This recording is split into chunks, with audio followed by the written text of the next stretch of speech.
Hi, it's me Nithya you. எல்லோரும் எப்படி இருக்கீங்கன்னு மறக்காமல் கமெண்ட் செக்ஷனில் சொல்லுங்கள். வாங்க நான் மட்டும் இன்றைக்கான கதைக்குள்ளே போகலாம். இன்றைக்கான கதை என்ன பார்த்தீங்கன்னா, ஒரு செம்பு பாத்திரம் இருக்குது. அந்த செம்பு பாத்திரத்தில் பார்த்தீங்கன்னா என்ன போட்டாலுமே அது டபுள் மடங்காக நிறையா வந்துட்டு கிடைக்கும்னு சொல்லிட்டு இருக்குது. அந்த மாதிரி பாத்திரத்தை என்ன பண்ணுறாங்கன்னா, ஒரு அரசர் காலத்தில் வந்து பார்த்திங்கன்னா அந்த பாத்திரம் வந்துட்டு யார் கையிலையும், அதாவது தீங்கு செய்யக்கூடிய யாரோட கையிலையும் வந்துட்டு கிடச்சிடக்கூடாது, கெட்ட விஷயம் செய்யக்கூடியவங்க கையில் அப்படின்னு சொல்லிட்டு அரசர் காலத்தில் வாழக்கூடிய ஒருத்தவங்க வந்துட்டு என்ன பண்ணுறாங்கன்னா, அங்கே இருக்கக்கூடிய ஒரு பாட்டி அதை வந்துட்டு புதைச்சி வச்சிடுறாங்க. புதைச்சி வச்சுட்டு இது வந்துட்டு நல்லவங்க கையில் தான் கிடைக்கணும் அப்படின்னு சொல்லி வேண்டிக்கிறாங்க. அதே மாதிரி பார்த்திங்கன்னா ஒரு பொண்ணு, அந்த பொண்ணு பேர் வந்து பார்த்திங்கன்னா நேஹா. அவங்க வந்து பார்த்திங்கன்னா ரொம்ப சோகமாக இருக்காங்க.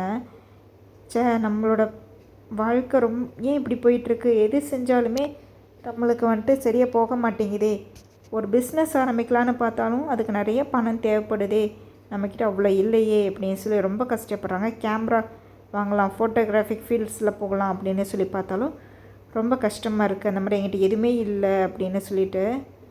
அப்போ வந்து பார்த்திங்கன்னா அந்த மாதிரி நேரத்தில் தான் அவங்களோட கண்ணில் அந்த அரசர் காலத்தில் இருந்தக்கூடிய அந்த செம்பு பாத்திரம் அவங்க கண்ணில் படுது. அதை பார்த்துட்டு ரொம்ப சந்தோஷம், நம்ம இந்த பாத்திரத்தை வச்சு நம்ம வந்துட்டு நிறையா பணம் சம்பாரிச்சிக்கலாம், ஃபோட்டோகிராஃபிக் ஃபீல்ட்ஸ்லாம் ஒன்றும் வேண்டாம் அப்படின்னு நினைக்கிறாங்க. இப்போ பார்த்திங்கன்னா அந்த செம்பு பாத்திரத்துக்குள்ளே அவங்ககிட்ட இருக்கக்கூடிய எல்லா பணத்தையும், கேமரா வாங்கலாம் வந்துட்டு வச்சுருந்துருப்பாங்கள்ல கொஞ்சம் பணம், இந்த பணம் எல்லாத்தையுமே எடுத்து போட்டுறாங்க அந்த நேஹா அதுக்குள்ளே. அதுக்கப்புறம் பார்த்திங்கன்னா தினமும் உங்களுக்கு எப்போல்லாம் பணம் தேவைப்படுதோ, சாப்பாடு தேவைப்படுதோ, கிளாத்து தேவைப்படுதோ எல்லாமே வந்து பார்த்திங்கன்னா அந்த பாத்திரத்துக்குள்ளே போடுறாங்க. அவங்களுக்கு எக்ஸ்ட்ரா கிளாத் வேணுன்னா அந்த எக்ஸ்ட்ரா கிளாத் எடுத்துக்கிறாங்க, பணம் வேணும்னா எக்ஸ்ட்ரா பணம் எடுத்துக்கிறாங்க, ஃபுட்டு வேணுன்னா அந்த ஃபுட்டையும் வந்துட்டு இந்த மாதிரி என்ன வந்துட்டு ஒரு சின்னதாக ஒரு கொஞ்சோண்டு சாப்பாடு போட்டு அந்த சாப்பாட்டையும் எடுத்துக்கிறாங்க. வந்து நாளடைவில் பார்த்திங்கன்னா அவங்க உழைச்சி சம்பாரித்து சாப்பிடக்கூடிய சாப்பாடாகட்டும், துணியாகட்டும், காசாகட்டும், அது எப்படி இது பண்ணும் அப்படின்றதே வந்துட்டு அவங்க ஸ்கில்லையே மறந்து போயிடுறாங்க. தனக்கு வந்துட்டு ஃபோட்டோகிராஃபிக் ஃபீல்ட்னால் எவ்வளோ பிடிக்கும் அது எல்லாத்தையும் மறந்து போயிடுறாங்க. அப்புறம் பார்த்திங்கன்னா ஒரு நாள் என்ன ஆச்சு அப்படின்னா, நாம் ஏன் இந்த செம்பு வந்துட்டு உருக்கி இன்னும் நான் ஒரு 2 பாத்திரம் 3 பாத்திரம் அப்படின்னு சொல்லி நம்ம செஞ்சு வச்சுக்கக்கூடாது அப்படின்னு சொல்லி நினைக்கிறாங்க. அப்போ வந்து பார்த்திங்கன்னா அந்த செம்பு பாத்திரத்தையும் வந்துட்டு உருக்கி 2 3 மாற்றி வச்சுக்கிறாங்க. அப்புறம் வந்து பார்த்திங்கன்னா ஃபஸ்ட்டு எப்படி வந்துட்டு அந்த செம்பு பாத்திரத்தில் வந்துட்டு காசையும் சாப்பாடையும் போட்டால் கிடச்சிரும்னு நினச்சி பண்ணாங்களோ, அப்புறம் வந்து பார்த்திங்கன்னா அவங்களுக்கு அதுலேருந்து எதுவுமே கிடைக்கவே இல்லை. அப்போ பார்த்திங்கன்னா நான் வந்துட்டு எல்லாமே கரெக்டாக தானே பண்ணேன், முன்ன மட்டும் எல்லாமே ஃபஸ்ட்டெல்லாம் மட்டும் இப்படி நல்லாவே கிடச்சிச்சு, இப்போ ஏன் எனக்கு வந்துட்டு எதுவுமே கிடைக்கவே இல்லை அப்படின்னு சொல்லிட்டு. அப்புறம் தான் அவங்க யோசிக்கிறாங்க, நாம் வந்துட்டு இன்ஸ்டண்ட்டாக எல்லாமே கிடச்சிடணும், எல்லாமே வந்துட்டு நம்மளுக்கு இருக்கணும் அப்படின்னு ஆசைப்பட்டோம்னா நம்ம ஒரு நாள் எல்லாத்தையுமே இழந்து நடுத்தெருவில் தான் நிற்போம் அப்படின்னு அவங்க புரிஞ்சுக்கிட்டாங்க. அதுக்கப்புறம்லேருந்து அவங்க வந்துட்டு தினமும் வந்துட்டு அவங்க ஹார்ட் ஒர்க் பண்ணாங்க.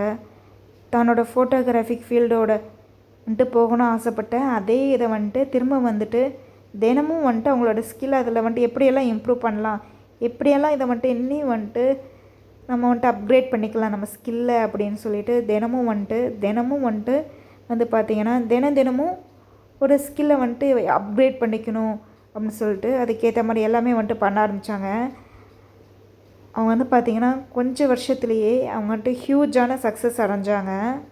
அப்போ தான் அவங்களுக்கு புரிஞ்சிச்சு, ஒரு இன்ஸ்டண்ட்டான ஒரு சக்ஸஸ் வந்துட்டு என்றைக்கு வேணாலும் நாம் அதுலேருந்து லாஸ் ஆகலாம், ஒன்றுமே இல்லாமல் போகலாம்.